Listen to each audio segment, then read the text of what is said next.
Bismillahirrahmanirrahim. Assalamualaikum warahmatullahi wabarakatuh. Alhamdulillah hamdan katsiran tayyiban mubarakan fih kama yuhibbu rabbuna wa yarda. Wa ashhadu an la ilaha illallah wahdahu la syarika lah. Wa ashhadu anna Muhammadan abduhu wa rasuluh sallallahu alaihi wa ala alihi wa ashabihi wa man tabi'ahum bi ihsanin ila yaumiddin. Amma ba'd. Para pendengar radio Syiar Tauhid 96,1 FM dimanapun kita berada, semoga Allah subhanahu wa ta'ala memberikan kita kesempatan hidup dalam rangka ta'abbud lillah subhanahu wa ta'ala. Karena memang manusia diciptakan oleh Allah subhanahu wa ta'ala dalam rangka untuk beribadah kepadanya. Wa ma khalaqtul jinna wal insa illa liya'budun wa ma uridu minhum min rizqin wa ma uridu ayyut'imun innallaha huwar-razzaqu dzul quwwatil matin. Dan tidaklah kami menciptakan manusia, jin dan manusia, kecuali agar mereka semuanya beribadah hanya kepadaku, kata Allah subhanahu wa ta'ala. Nah, bagi orang yang berakal, yang cerdas, maka dia akan berusaha dalam menjalani kehidupan ini di dalam koridor apa yang Allah inginkan, yaitu ibadah. Dan perlu kita tahu bahwasanya ibadah itu bukan hanya ibadah mahdhah yang kita ketahui selama ini, yaitu cuma sholat saja, kemudian zakat, haji, puasa. Bukan hanya sebatas ini. Naam, ini ibadah. Ini termasuk ra'sul ibadah, termasuk ibadah yang besar. Nah, ibadah, apa itu ibadah? Kita sering mendengar kata-kata ibadah. Ibadah adalah ismun jami'un likulli ma yuhibbuhullah wa yardah minal aqwal zahirah wal batinah. Para ulama mereka memberikan definisi apa itu ibadah. Ibadah itu adalah suatu nama yang mencakup keseluruhan dari apa-apa yang Allah cintai dan apa-apa yang Allah ridai, baik itu ucapan maupun itu perbuatan. Ucapan baik yang zahir maupun ucapan yang batin. Semua bentuk perbuatan.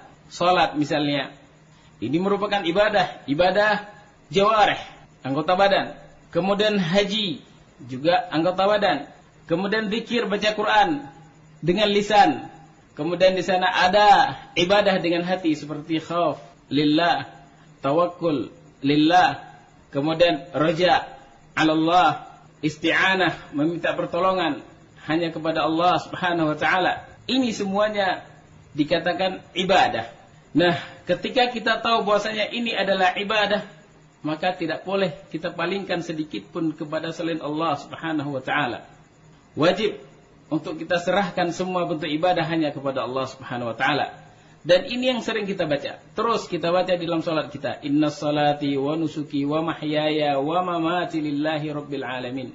Sesungguhnya salatku, wa nusuki, sembelihanku, hidupku dan matiku, lillahi rabbil alamin, hanya untuk Allah Subhanahu wa taala, bukan kepada selainnya.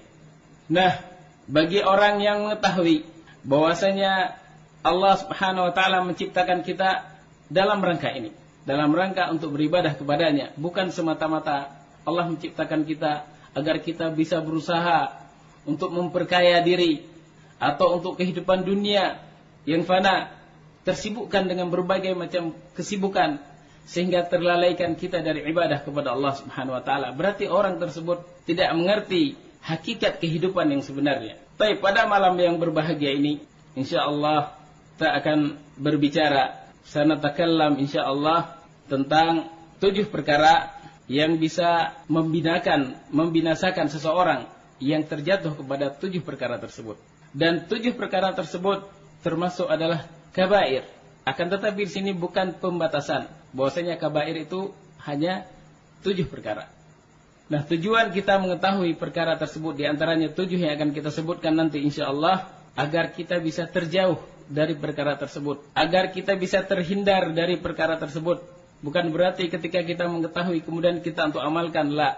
Ya, sebagaimana kata syair, araftu syarra la li syarrihi walakin li tauqihi. Man la ya'rifu syarran minal khairi yaqa'u fihi. Aku mengetahui kejelekan bukan untuk aku melakukan kejelekan tersebut, akan tetapi untuk terlindungi dari kejelekan tersebut. Karena orang yang tidak mengetahui mana kejelekan dan mana yang kebaikan, maka dikhawatirkan dia akan terjatuh kepada kejelekan tersebut.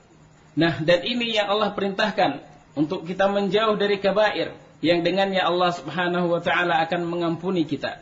Sebagaimana firman Allah Subhanahu wa taala, "In tajtanibu kaba'ira ma tunhauna anhu nukaffir 'ankum sayyi'atikum wa nudkhilkum mudkhalan karima." Kata Allah Subhanahu wa taala, "In tajtanibu," ay in tabta'idu, kalau seandainya kalian menjauh, tidak mendekat kepada dosa-dosa besar, apa yang kalian dilarang darinya, maka kata Allah, nukaffir ankum sayyi'atikum, maka kami akan menghapuskan dari kalian kesalahan-kesalahan kalian, wa nudkhilkum mudkhalan karima, dan kami akan memasukkan kalian mudkhalan, yaitu tempat masuk, syarifan hasanah, yaitu tempat masuk yang indah, yaitu al-jannah.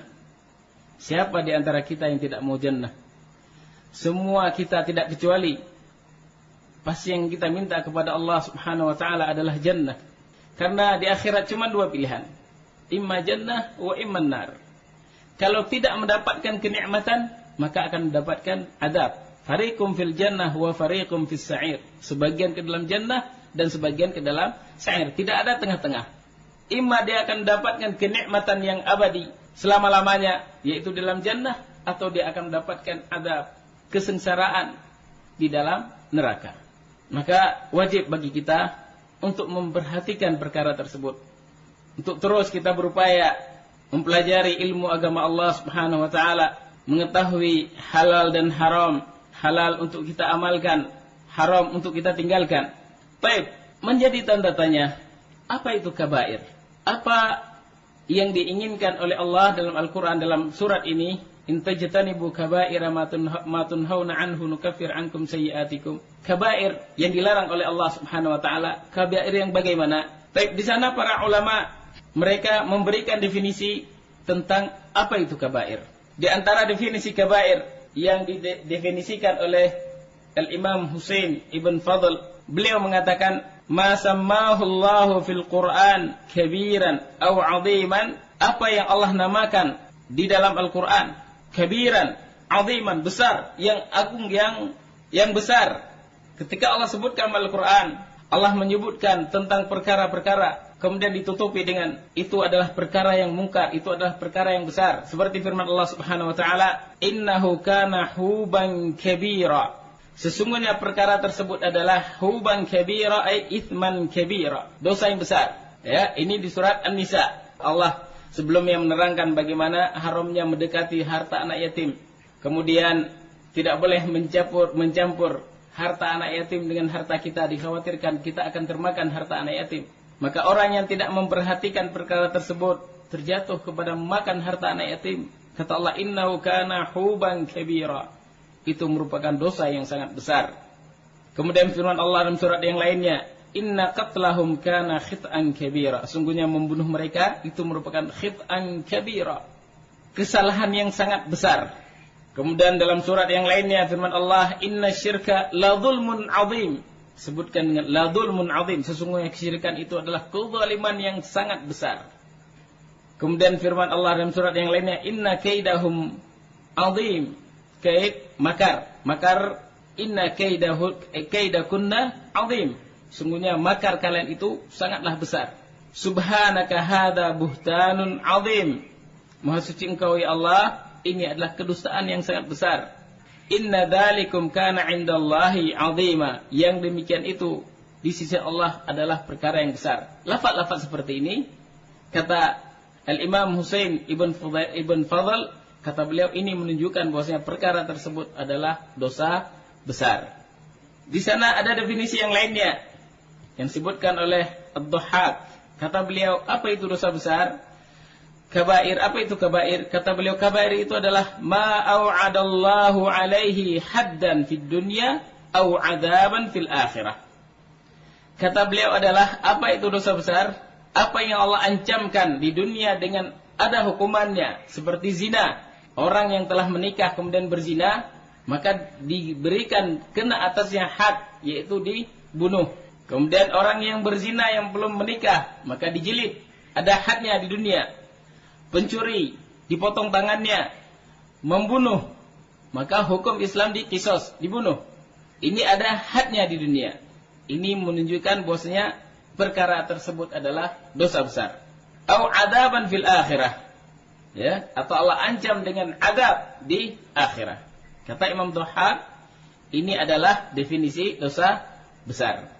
Kemudian di sana ada definisi yang lainnya, yaitu definisi yang diberikan oleh Ali ibn Abi Talhah. Kata beliau, hiya kullu dhanbin khatamahullahu binarin au ghadabin au la'natin au adabin. Kata beliau, semua dosa yang Allah tutup, ya, setelah Allah sebutkan dosa-dosa tersebut, kemudian Allah tutup, ya, ayatnya dengan ancaman dengan neraka, atau Allah Subhanahu wa taala murka terhadap perkara tersebut, terhadap orang yang melakukan perkara tersebut, atau Allah melaknat perkara tersebut, orang yang melakukannya, atau Allah ancam dengan adab yang pedih. Nah, ini diantara definisi al-kabair, ya, yang diberikan definisi tersebut oleh a'immah yang telah kita baca tadi. Berarti bisa kita ambil kesimpulan bahwasanya dosa besar itu adalah dosa yang diancam oleh Allah Subhanahu wa taala, ya, baik di dunia dengan had yang telah Allah tetapkan, dan di akhirat dengan adab yang sangat pedih, dan dia mendapat kemurkaan Allah dengan perbuatan tersebut. Nah, ini menunjukkan bahwasanya perbuatan tersebut adalah kabair, dosa besar. Baik, kita masuk ke dalam pembahasan, yaitu tentang hadis. Ada 7 perkara yang bisa membinasakan seseorang apabila dia terjatuh kepada perkara tersebut, dan ini merupakan kabair, dosa-dosa besar yang wajib bagi kita untuk menjauhi perkara tersebut. Hadis yang diriwayatkan oleh Imam Bukhari dan Muslim dari sahabat yang mulia, yaitu Abu Hurairah radhiyallahu taala anhu. Beliau berkata, anna Rasulullah sallallahu alaihi wa ala alihi wasallam qaal, beliau berkata bahwasanya Rasulullah SAW bersabda, ijtanibus sab'al mubiqat, jauhilah oleh kalian 7 perkara mubiqat, muhlikat, yaitu 7 perkara yang bisa membinasakan kalian. Qila ya Rasulullah wa ma hun. Kemudian ada yang bertanya, wahai Rasulullah, ya Rasulullah, mahun, apakah 7 perkara tersebut? Lihat para sahabat, ya, ketika mereka mendengar nasihat dari Nabi sallallahu alaihi wasallam, maka mereka bergegas ingin mengetahui. Ya, banyak dalam hadis yang lainnya, thariqahnya seperti thariqah ini. Rasulullah sebutkan, ala adullukum ala may yamhullahu bi khataya wa yarfa'u bihi darajat. Ini thariqah, ya. Maukah aku tunjukkan kepada kalian sesuatu perkara yang bisa mengangkat derajat kalian dan bisa menghapuskan dosa-dosa kalian? Para sahabat langsung, bala ya Rasulullah. Tentu ya Rasulullah, kami ingin mengetahui perkara tersebut. Bagaimana hirsnya mereka? Ya, mereka mengetahui bukan sekedar untuk mereka ketahui, tapi mereka mengetahui untuk mengamalkannya. Karena mengamalkan perintah Allah dan perintah Rasulnya merupakan sa'adah di dunia dan akhirah. Merupakan kebahagiaan di dunia dan di akhirah. Kemudian kata Nabi sallallahu alaihi wasallam, qala asyirku billah. Beliau mengatakan di antara dosa-dosa yang bisa membinasakan itu adalah syirku billah. Asyirik billah. Na'udzubillah, semoga Allah Subhanahu wa taala menjaga kita untuk terjatuh kepada kesyirikan tersebut. Baik, menjadi tanya bagi kita, sering kita dengar kata-kata syirik, syirik, syirik. Apa itu syirik? Syirik itu terbagi kepada 2. Ada syirik besar dan ada syirik kecil. Syirik besar yaitu kamu menjadikan bagi Allah Subhanahu wa taala sekutu, ya, atau tandingan, atau menyerupakan dengan makhluknya. Kamu jadikan bagi Allah Subhanahu wa taala syarikan, sebagai tandingan bagi Allah, di mana kamu beribadah kepada tandingan-tandingan tersebut. Kamu berdakwah atau menyeru kepada syarikan tersebut. Kamu takut kepada syarikan tersebut seperti kamu takut kepada Allah. atau kamu mencintai syarikan tersebut seperti kamu mencintai Allah Subhanahu wa taala. Nah, dengan ibarah yang lain, yaitu syirik itu adalah memalingkan ya bentuk ibadah, satu bentuk dari bentuk-bentuk ibadah, satu ibadah dari ibadah-ibadah dipalingkan kepada selain Allah Subhanahu wa taala. Kepada siapapun dia palingkan perkara tersebut, maka orang tersebut telah terjatuh kepada kesyirikan. Kepada siapapun dia palingkan, baik itu kepada berhala, kepada patung-patung, atau kepada pohon, atau ke kuburan-kuburan, yang dia menganggap bahwasanya kuburan tersebut bisa memberikan manfaat dan mudarat. Dia sholat ke sana untuk ahli kubur, dia menyembelih untuk ahli kubur. Ini merupakan bentuk pemalingan ibadah yang seharusnya itu semuanya ibadah hanya kita arahkan, hanya kita serahkan, hanya kita peruntukkan untuk Allah Subhanahu wa taala, akan tetapi kita palingkan kepada selain Allah. Ini dinamakan syirik. Tapi perlu kita ketahui bahwasanya berhala-berhala atau sesembahan-sesembahan yang disembah oleh orang-orang musyrik zaman dahulu, di zaman Nabi sallallahu alaihi wasallam, di antaranya adalah Al-Lat. Maka apa itu Lat? Siapakah itu Lat sehingga orang-orang beribadah kepada Lat? Lat itu adalah asalnya dia orang soleh. Orang soleh, kemudian orang dermawan. Setiap jamaah haji yang datang ke Mekah, nah, perlu kita tahu bahwasanya ibadah haji telah ada ya sebelum syariat ini. Dari Nabi Ibrahim, Ismail telah ada syariat haji. Nah, Lat ini sebelum diutusnya Nabi kita Muhammad sallallahu alaihi wasallam, beliau setiap ada jamaah haji yang datang, dikatakan Lat adalah orang yang mengaduk sawiq, makanan dari Arab, yang dia bagi-bagikan kepada jamaah haji yang datang ke sana. Nah, ketika Lat ini mati, meninggal, kemudian orang-orang yang datang setelahnya merasa bahwasanya Lat ini adalah orang soleh yang telah mati. Kenapa kita tidak memuliakannya? Dalam rangka kalau seandainya kita memuliakannya dengan cara membuat gambar untuk lebih khusyuk beribadah kepada Allah, sehingga dibuat gambar dalam rangka untuk lebih khusyuk beribadah kepada Allah ketika kita mengingat orang yang telah meninggal, yaitu orang soleh. Ini asalnya. Dan perlu kita ingat bahwasanya awal terjadi kesyirikan di muka bumi ini adalah pada masa Nabi Nuh, sebelum diutus Nabi Nuh alaihissalam. Yang mana kita tahu bahwasanya asal dari Bani Adam, asal agama Bani Adam, dari Nabi Adam sampai Nabi Nuh, sampai sebelum Nabi Nuh, itu di atas tauhid, tidak ada syirik sama sekali. Asal dari agama yang dibawa oleh Nabi Adam sampai sebelum diutus Nabi Nuh, selama 1000 tahun, itu semuanya di atas tauhid, tidak ada syirik.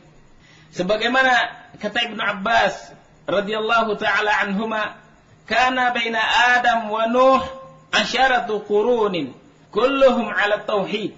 Kata Ibnu Abbas, beliau adalah sahabat yang mulia, alim, ulama.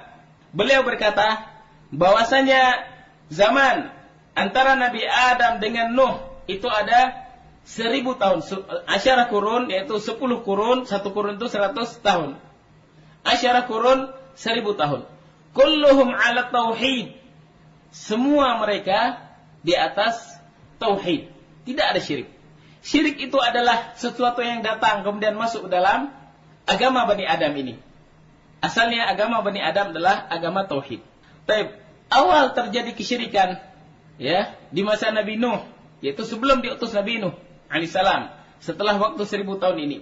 Awal sekali terjadi kesyirikan di muka bumi adalah ketika kaum Nabi Nuh, ya, masa Nabi Nuh sebelum diutus Nabi Nuh, mereka awal sekali terjadi ghulu, melampaui batas terhadap orang-orang soleh yang telah mati. Pertama yang mereka lakukan ketika orang soleh tersebut mati, mereka buat gambar. mereka pasang gambar di tempat-tempat mereka berkumpul.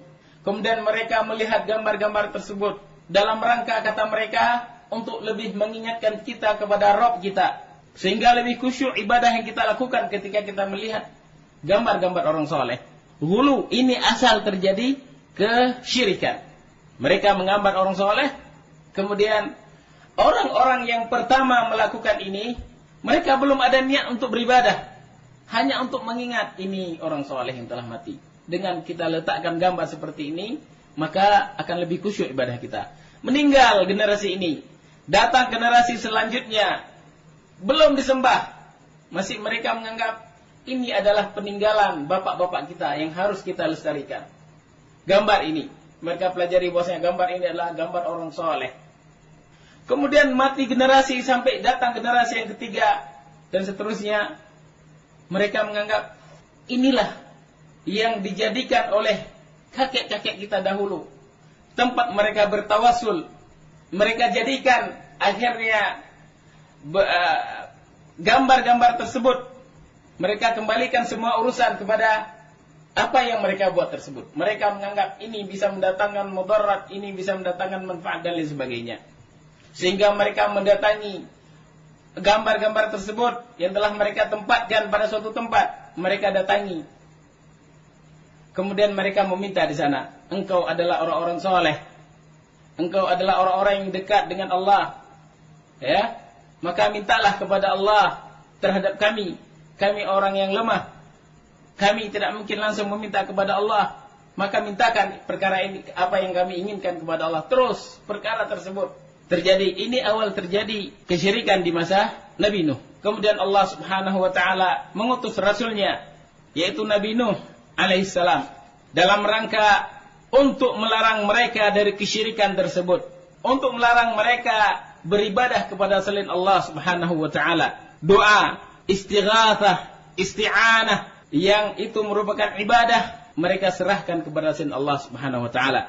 Dan yang perlu kita tahu bahwasanya semua dakwah para rasul itu satu, yaitu dakwah tauhid, menyuruh umat untuk mengesahkan Allah, menyuruh umat untuk beribadah hanya kepada Allah saja, dan meninggalkan seluruh bentuk kesyirikan. Meninggalkan seluruh bentuk kesyirikan, peribadatan kepada selain Allah Subhanahu wa taala. Ini tugas para rasul.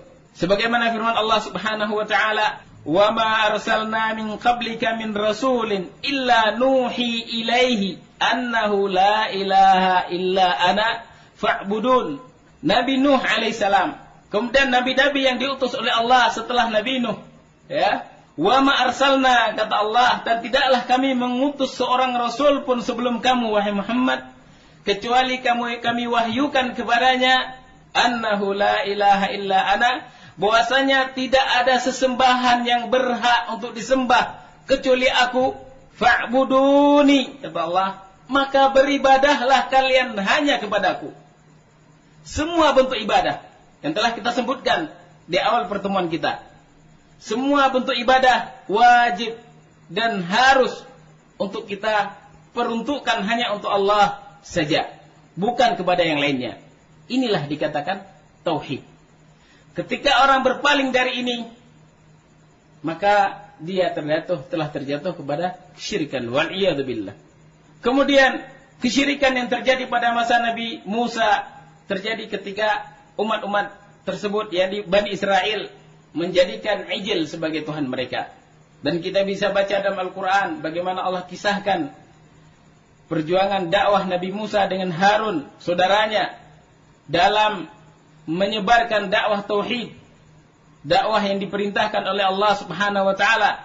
Kemudian kesyirikan yang terjadi pada masa Nabi, pada kaum Nasara, terjadi ketika diangkatnya Nabi Isa alaihissalam di tangan seorang Yahudi namanya Paulus, yang dia pura-pura menampakkan keimanan kepada Nabi Isa alaihissalam dalam keadaan untuk menipu pengikut Nabi Isa.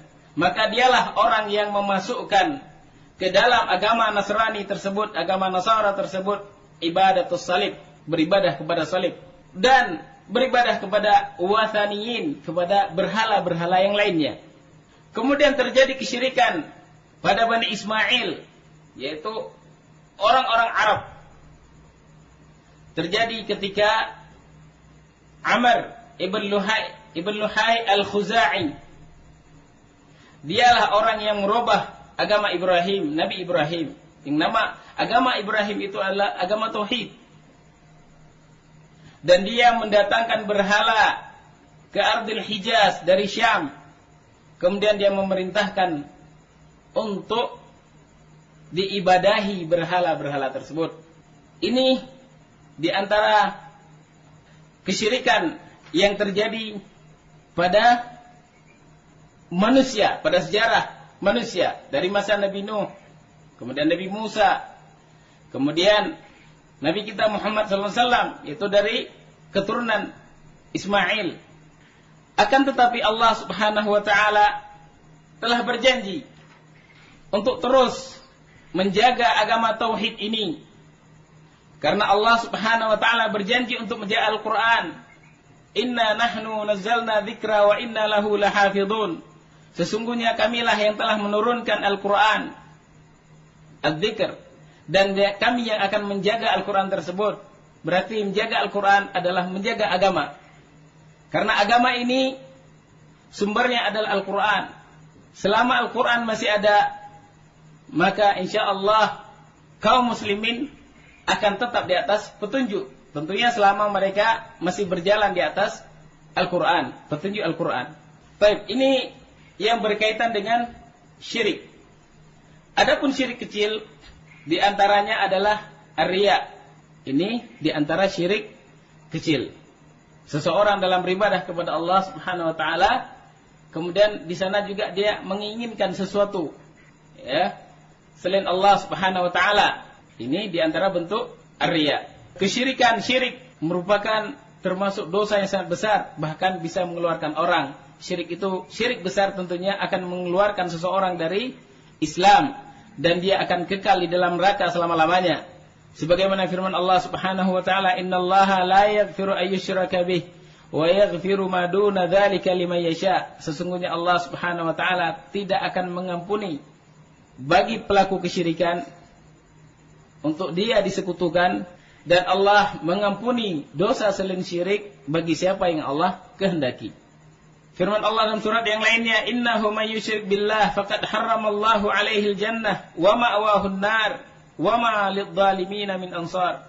Sesungguhnya barang siapa yang melakukan kesyirikan kepada Allah Subhanahu wa taala, maka Allah Subhanahu wa taala mengharamkan atas orang tersebut jannah, mengharamkan surga, dan tempat kembalinya adalah neraka.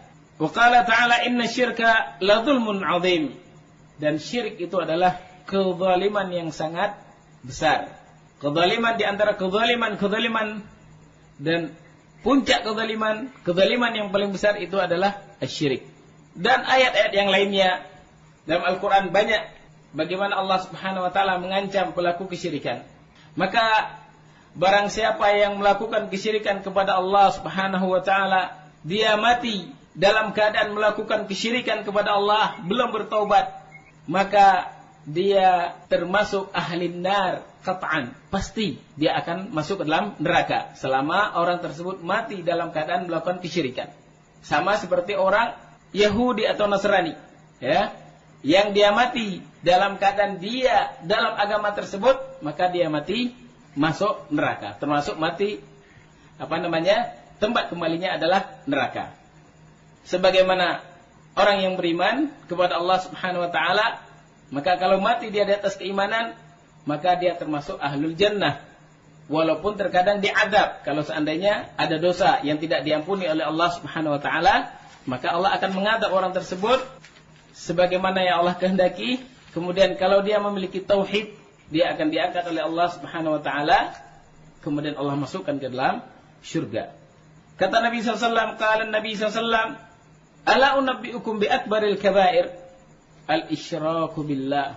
Kata Nabi, maukah aku khabarkan kepada kalian kabair, dosa yang paling besar? Kata Nabi SAW, al-isyraku billah, yaitu melakukan kesyirikan kepada Allah Subhanahu wa taala. Kemudian kata Nabi SAW, ijtanibus sab'al mubiqat, jauhilah oleh kalian 7 perkara yang bisa membinasakan kalian, yaitu syirik. Ini yang pertama, yaitu kesyirikan kepada Allah Subhanahu wa taala. Maka barang siapa yang terjatuh kepada kesyirikan dan dia mati dalam keadaan kesyirikan, Allah Subhanahu wa taala tidak akan mengampuni orang tersebut dan tempat kembali mereka adalah neraka. Kemudian kita lanjut. Was-sihr. Kemudian yang kedua adalah as-sihr. Sihir juga ya termasuk perkara yang bisa menjatuhkan seseorang kepada kekufuran, keluar dari Islam. Sebagaimana firman Allah Subhanahu wa taala, "Walakinna syayatina kafaru yu'allimuna an-nasa sihr." Akan tetapi para syaitanlah yang telah kufur, yu'allimuna an-nasa sihr, karena telah mengajari manusia melakukan sihir. Nah, sihir tersebut kenapa sampai terjatuh kepada kekafiran orang yang melakukan sihir? Karena pelaku sihir dan sihir tersebut tidak datang kebanyakannya kecuali di dalamnya terkandung kesyirikan kepada Allah Subhanahu wa taala. Karena ahli syirik, ahli sahir, pelaku sihir yaitu sahir, dia mendekatkan dirinya kepada para syaitan.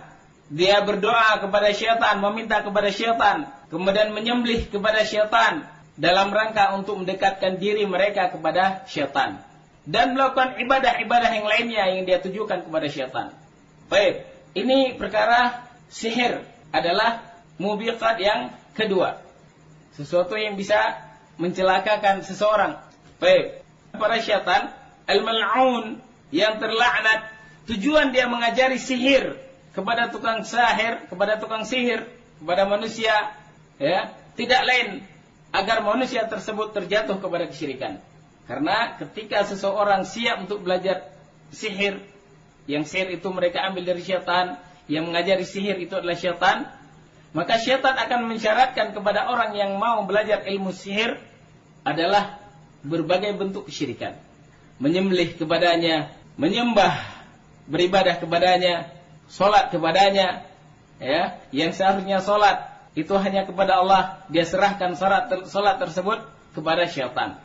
Ini merupakan kesyirikan, sehingga sahir ya terjatuh kepada kekufuran. Wa qala ta'ala, dan Allah berfirman tentang Harut dan Marut, 2 malaikat yang diutus oleh Allah Subhanahu wa taala dalam rangka ibtila, imtihan, fitnah bagi manusia.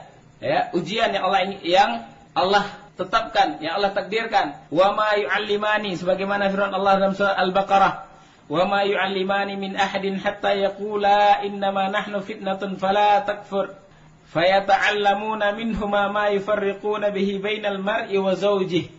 Dan tidaklah 2 malaikat tersebut ketika ingin mengajari kepada seseorang sihir, maka kedua malaikat tersebut berkata, "Innama nahnu fitnatun fala takfur." Hanya saja kami ini adalah sebagai ujian bagi kalian. Fala takfur, maka jangan kalian kafir, jangan kamu kafir dengan kamu mempelajari sihir.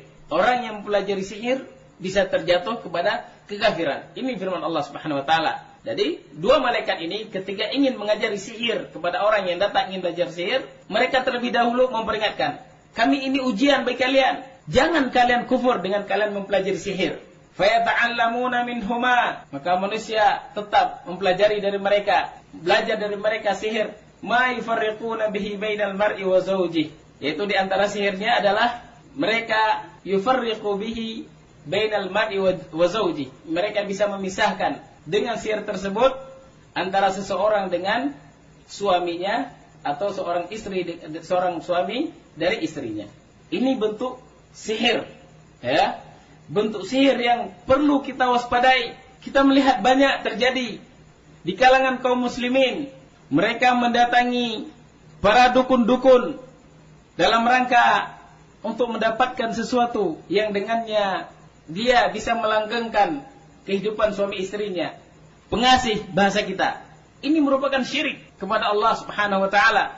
Dia mengantungkan harapannya kepada benda yang tidak pernah Allah turunkan burhannya di dalam Al-Quran, dan tidak pernah dijelaskan oleh Nabi bahwasanya itu sesuatu yang bisa melanggengkan kehidupan suami istri. Banyak dari kaum muslimin yang mereka tidak mengerti permasalahan ini. Maka wajib bagi para ulama, bagi para alim untuk mereka menjelaskan perkara tersebut supaya manusia tidak terjatuh kepada kesyirikan tersebut, kepada sihir yang bisa merusak akidah mereka, bisa terjatuh kepada kekafiran. Wa'iyadzubillah. Ini perkara yang besar yang wajib bagi kaum muslimin, yang wajib para alim, para ulama untuk menjelaskan perkara tersebut supaya manusia tidak terjatuh kepadanya. Akan tetapi sangat disayangkan, sedikit sekali orang yang memahami perkara tersebut. Jarang sekali kita mendengar orang-orang yang menjelaskan perkara tersebut, sehingga orang-orang yang sudah terbiasa dengan dukun, dengan paranormal, terus hidupnya dia gantungkan dengan benda-benda mati tersebut. Dia meyakini perkara tersebut bisa melanggengkan, dia meyakini perkara tersebut bisa mendatangkan harta, bisa mendatangkan rezeki, bisa mendatangkan anak, dan lain sebagainya. Kehidupan dia tidak lepas dari perkara tersebut. Ini adalah perkara yang bisa merusak akidah kaum muslimin, bisa terjatuh seseorang kepada kekafiran, dan wajib bagi kita untuk mengetahui perkara tersebut. Baik, mungkin kita jeda sesaat.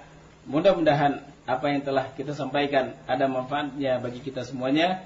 Demikian untuk saat ini yang bisa kita sampaikan. Subhanakallahumma bihamdik, asyhadu an la ilaha illa anta, astaghfiruka wa atubu ilaik. Jazakumullah khairan atas penyampaiannya, Ustaz. Alhamdulillah kita sudah mendengarkan, tadi sudah disebutkan 2 perkara yang harus kita jauhi dari 7 perkara. Dan insyaAllah setelah jeda kita lanjutkan kembali. Jangan kemana-mana, tetaplah di Radio Syiar Tauhid Aceh 96,1 FM. Barakallahu fikum. Radio Syiar Tauhid Aceh 96,1 FM. Sahabat berbagi ilmu Islam. Baiklah para pendengar Radio Syiar Tauhid Aceh 96,1 FM, kita lanjutkan kembali pengajian kita malam ini. Bagi para pendengar yang baru bergabung, bahwa tema kita pada malam ini adalah 7 hal yang membinasakan. Mungkin malam ini tidak bisa semua kita tuntaskan, akan kita lanjutkan pada malam selanjutnya. Silakan Ustaz untuk menyampaikan materi tambahan. Baik, bismillahirrahmanirrahim. Kita lanjutkan.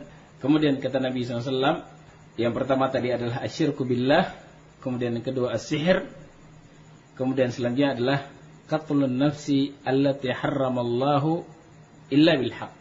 Yang ketiga adalah membunuh seseorang, menghilangkan nyawa seseorang yang Allah Subhanahu wa taala mengharamkannya untuk dibunuh, ya, kecuali dengan hak.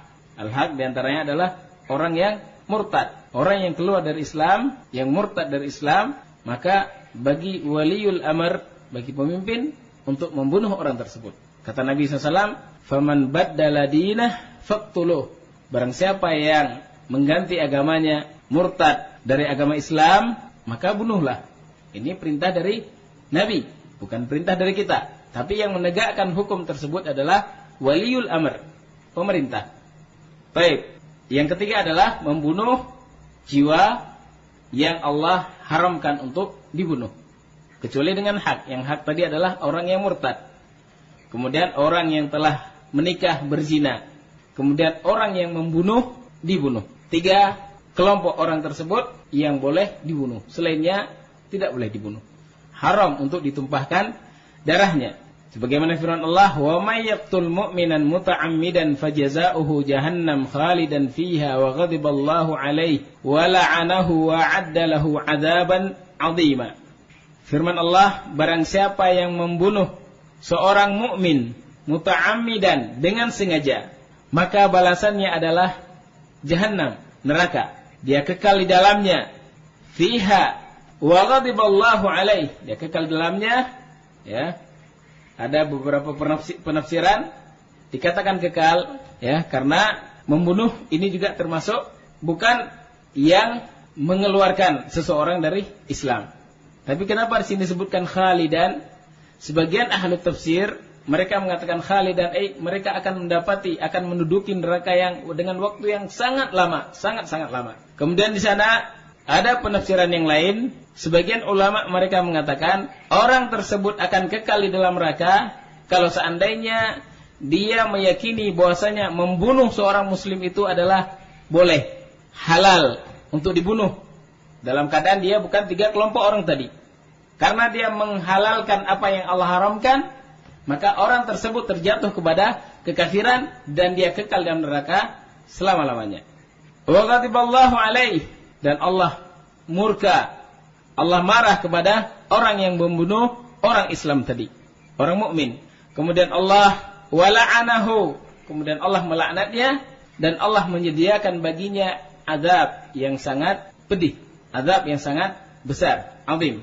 Kemudian firman Allah dalam surat yang lainnya, walladzina la yad'una ma'allahi ilahan akhar wa la yaqtuluna an-nafsa allati harramallahu illa bil haqq wa la yaznun wa man yaf'al dhalika yalqa athama yudha'af lahu al-'adab yawmal qiyamati wa yakhlud fihi muhana illa man taba wa amana wa 'amila salihan wa 'amila 'amalan salihan.